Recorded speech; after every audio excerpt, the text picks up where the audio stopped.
Dita e djeshme ishte e vështirë, afërmend, për shkak të asaj që është ndarje e re territoriale administrative. Reform është më shumë se sa kaq. Tre njësi me cilat unë jam i lidhur ngushtë. Poliçani, vendi ku unë për herë të parë u bëra deputet, vendi ku më kanë votuar për herë të parë si deputet. Divjaka, vendi ku për 12 vjet rresht unë kam marrë votën si deputet, nominal. Libohova, vendi i origjinës time, sipas kësaj ndarje të re territoriale administrative shkrihen dhe bashkohen me njësi të tjera administrative apo bëhen bashki më të mëdha. Dita u bë më e vështirë dje për shkak të protestës në Poliçan, të njerëzve që banojnë atje, të socialistëve bashkë me ta. Nuk është e pazakontë.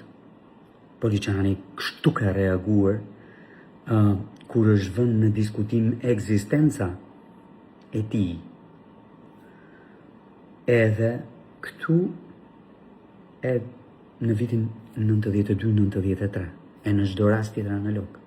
U bë më e vështirë dje në mbrëmje kur edhe sot afërmendsh kur nga portale të lushnjës thyerjet ndaj Divjakës kanë qenë skandaloze, të papranueshme. Dhe për fat keq, një dy prej atyre portaleve kanë burim Bashkinë e Lushnjës.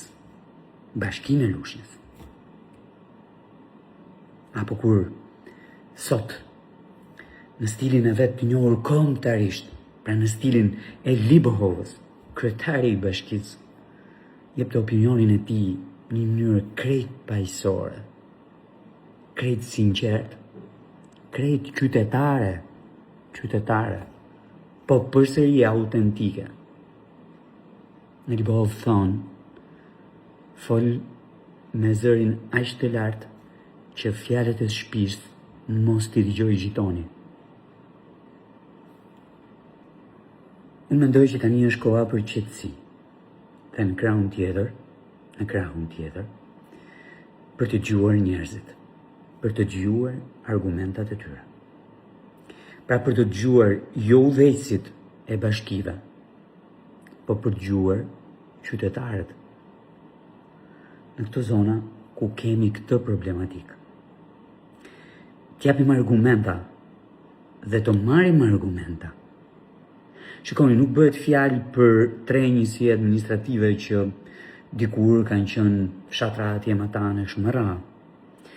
Bëhet fjalë për Libohovën, pa njësë nga fundi, që ka qenë në vitin 1914 nën prefekturë. Dhe që studimet thonë që ndodhet atje që nga shekulli 4 para erës sonë.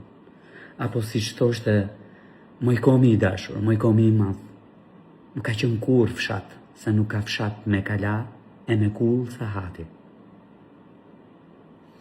Bëhet fjalë për Divjakën, ose për arnisën e përjetshme, që natyrisht është zhvilluar aq shumë këto 12 vitet e fundit, sa natyrisht meriton atë status që ka sot, një pikpamje ekonomike, sociale, e mbi të gjitha historike në 400-500 vitet e fundit. Bëhet fjalë për Poliçanin, një qytet i ndërtuar për nevoja strategjike, i ndërtuar si qyteti i industrisë ushtarake, për cilën po flitet aq shumë sot, edhe ka nevojë të dëgjohet. Pra, kemi nevojë të dëgjojmë argumenta nga njëri tjetri, të këmbejmë argumenta me njëri tjetrin, të këmbejmë informacion me njëri tjetrin, të themi se ç'ndodh, si ndodh, edhe deri ku do të shkojë niveli i shërbimeve mbi të gjitha, i decentralizimit, që duhet jetë elementi kyç i kësaj reforme. Prandaj them që kemi nevojë për qetësi, për të ulur, për të dëgjuar njerëzit e për të këmbyer me ta argumenta, për të marrë prej tyre e për të ndarë me ta argumenta.